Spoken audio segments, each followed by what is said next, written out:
যে আইপিএল খেলা বড় কথা নয়, আমাদের বাংলাদেশের হয়ে খেলাটা হচ্ছে সবচেয়ে বড় ইম্পর্টেন্ট। এবং মুস্তাফিজের যে বিষয়টি নিয়ে ইতিমধ্যে আমি গত পরশুদিন বলেছিলাম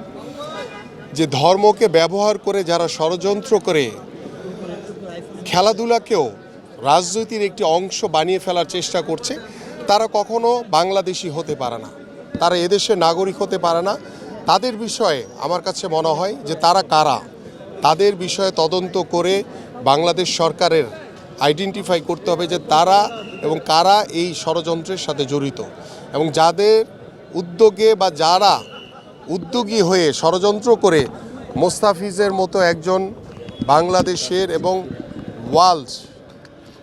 খ্যাত যে একজন ক্রিকেটার রয়েছে, তার বিষয়ে যেভাবে আমরা শুনেছি যে তাকে রিলিজ দিয়ে দেওয়া হয়েছে, এবং এটি নিয়ে ইতিমধ্যে বিসিবি এবং আমাদের অন্যান্য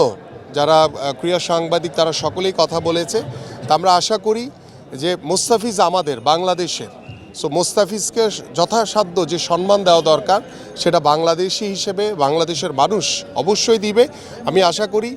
যে আইপিএল খেলা বড় কথা নয়, আমাদের বাংলাদেশের হয়ে খেলাটা হচ্ছে সবচেয়ে বড় ইম্পর্টেন্ট, এবং সে বাংলাদেশি হয়ে মোস্তাফিজ যতদিন তার খেলার সামর্থ্য থাকে তিনি খেলা চালিয়ে যাবেন, এবং আমরা সবাই মোস্তাফিজের পাশে রয়েছি। আমরা ইতিমধ্যে বিষয়টি তাকে অবগত করেছি, এবং আমি ইতিমধ্যে মোস্তাফিজের হয়ে বা আমাদের দলের হয়ে বা আপনাদের হয়ে আমরা যেটি চাই, যেটি ইতিমধ্যে বলা হয়েছে যে আমরা কোনো আধিপত্যবাদকে প্রশ্রয় দিব না, আমরা কোনো ষড়যন্ত্রকারীদেরকে প্রশ্রয় দিব না। আমরা চাই যে ষড়যন্ত্রকে ওভারকাম করে আমাদের খেলাধুলাকে শতভাগ দলীয়করণ মুক্ত, রাজনীতিকরণ মুক্ত রেখে, এবং মোস্তাফিজের মতো একজন স্বনামধন্য ক্রিকেটার যাতে কখনোই এই ধরনের সমস্যার সম্মুখীন না হন, এই বিষয়ে আমরা সকলেই সজাগ থাকব। এবং আমি ইতিমধ্যে আহ্বান করেছি আমাদের বাংলাদেশ সরকারের যারা দায়িত্বপ্রাপ্ত রয়েছেন এবং আমাদের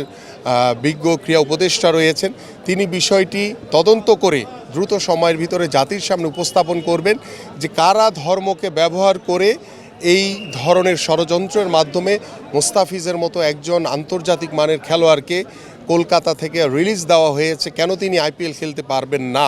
এই বিষয়টি, যেহেতু তিনি বিগত সময় খেলেছেন, আজকে কেন হঠাৎ করে এই সমস্যা তৈরি হল এবং এটার পিছনে কারা রয়েছে সেটা অবশ্যই আমাদের বের করা উচিত।